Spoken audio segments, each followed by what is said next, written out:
আবাসিক এলাকার এই প্লটের নথিতে একের পর এক জালিয়াতি, ব্যাংক রসিদ ট্যাম্পারিং আর মৃত মানুষের ভুয়া স্বাক্ষর ব্যবহার করে দীর্ঘ ৪১ বছর পর রাজুক একটি তামাদি ফাইল পুনরুজ্জীবিত করেছে। হয়েছে প্লটটির বরাদ্দ। ঘটনাটি নিকুঞ্জ ২ আবাসিক এলাকা ৩ কাঠার এই প্লটটি নিয়ে। ৮০-র দশকে এই এলাকায় প্লট বিক্রি শুরু করে রাজুক।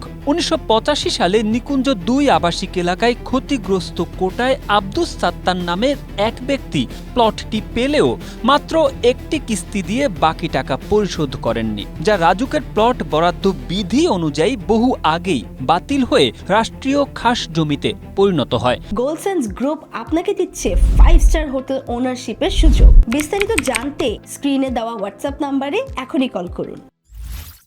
দীর্ঘ ৩৭ বছর পর ২০২২ সালে সম্পূর্ণ বিধি বহির্ভূতভাবে এর শেষ কিস্তি গ্রহণ করা হয় এবং অন্য এক গ্রাহক মঞ্জুরুল হকের আসল ব্যাংক রসিদ নিখুঁতভাবে ট্যাম্পারিং করে মৃত আব্দুস সাত্তারের নামে ফাইলে জুড়ে দিয়ে বকেয়া পরিশোধিত দেখানো হয়। জালিয়াতির এখানেই শেষ নয়। ২০২২ সালের ওয়ারিশদের হাজিরা শিটে মোহাম্মদ আলাউদ্দিন নামের এক ব্যক্তির সই রয়েছে। রাজুকের নিজস্ব রেকর্ড অনুযায়ী আলাউদ্দিন নামে ওই ওয়ারিশও তার কয়েক বছর আগেই মারা গেছেন। পাশাপাশি আবেদনকারীর স্ত্রীর পরিচয় মমতাজ বেগমের দাখিল করা জন্ম সনদ ও স্থায়ী ঠিকানাতেও স্পষ্ট জালিয়াতির প্রমাণ মিলেছে।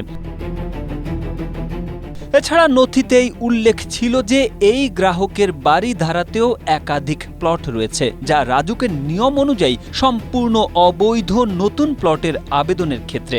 ২০২৫ সালের ডিসেম্বরে এই জালিয়াতি রাজুকের তৎকালীন পরিচালক এহসানুল মামুনের কাছে ধরা পড়ে। এর সাথে জড়িতদের চিহ্নিত করতে উচ্চ পর্যায়ের কমিটি গঠন করতে সুপারিশ করেন তিনি। কিন্তু সুপারিশের পরপরই তড়িঘড়ি করে বদলি করা হয় এহসানুল মামুনকে। তার জায়গায় নতুন পরিচালক মিজানুর রহমান দায়িত্ব নিয়ে মাত্র ১ সপ্তাহের মাথায় কোনো বাস্তব পরীক্ষা নিরীক্ষা ছাড়াই ব্যাংকের কথিত মৌখিক তথ্যের উপর ভিত্তি করে ফাইলটিকে ক্লিন চিট দেন, যাতে রাজুকের উপপরিচালক আসাদুজ্জামান বিশ্বাস, সদস্য শেখ মতিয়ার রহমান এবং চেয়ারম্যান রিয়াজুল ইসলাম চোখ বুজে সই করেন গেল ৮ জানুয়ারি, যার ফলে প্লটটির চূড়ান্ত অনুমোদন ও দখল হস্তান্তর নিশ্চিত হয় কথিত দাবিদারদের কাছে।